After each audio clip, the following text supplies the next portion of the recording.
Two brothers, on one of the Danish islands, where old thanestones, the seats of justice of our forefathers, still stand in the cornfields, and huge trees rise in the forests of beech, there lies a little town whose low houses are covered with red tiles. In one of these houses, strange things were brewing over the glowing coals on the open hearth.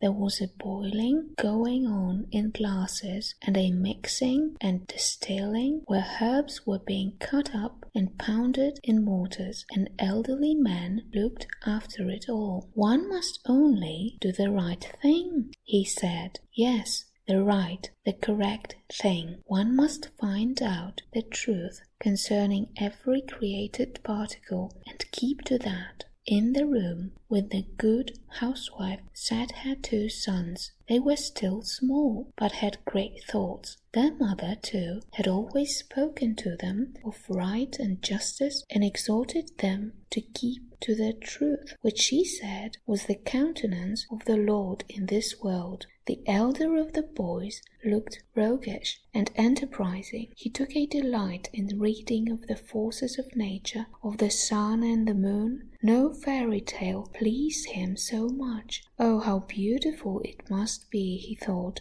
to go on voyages of discovery, or to find out how to imitate the wings of birds, and then to be able to fly. Yes, to find that out was the right thing. Father was right, and mother was right. Truth holds the world together. The younger brother was quieter, and buried himself entirely in his books. When he read about Jacob dressing himself in sheepskins, personify Esau, and so to usurp his brother's birthright, he would clench his little fist in anger against the deceiver. When he read of tyrants and of the injustice and wickedness of the world, tears would come into his eyes, and he was quite filled with the thought of the justice and truth which must and would triumph. One evening he was lying in bed, but the curtains were not yet drawn close, and the light streamed in upon him. He had taken his book into bed with him, for he wanted to finish reading the story of Solon. His thoughts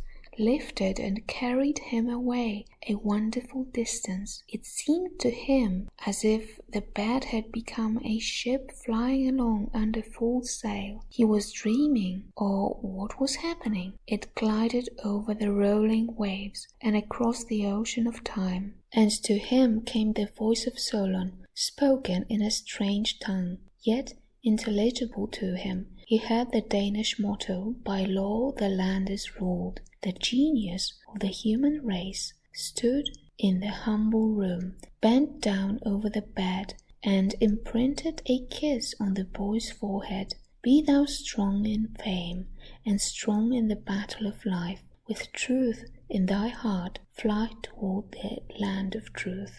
The elder brother was not yet in bed. He was standing at the window looking out at the mist which rose from the meadows. They were not elves dancing out there, as their old nurse had told him. He knew better. They were vapors which were warmer than the air, and that is why they rose. A shooting star lit up the sky, and the boy's thoughts passed in a second from the vapors of the earth up to the shining meteor.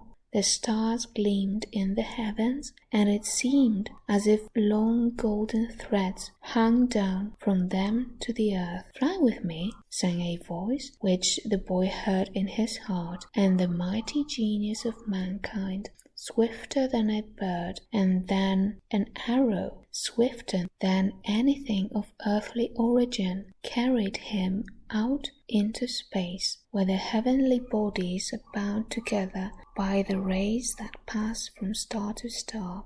Our earth revolved in the thin air, and the cities upon it seemed to lie close to each other. Through the spheres echoed the words, "What is near, what is far, when thou art lifted by the mighty genius of mind." And again the boy stood by the window gazing out. whilst his younger brother lay in bed. Their mother called them by their names, Anders, Sando, and Hans Christian. Denmark and the whole world knows them, the two brothers Ørsted.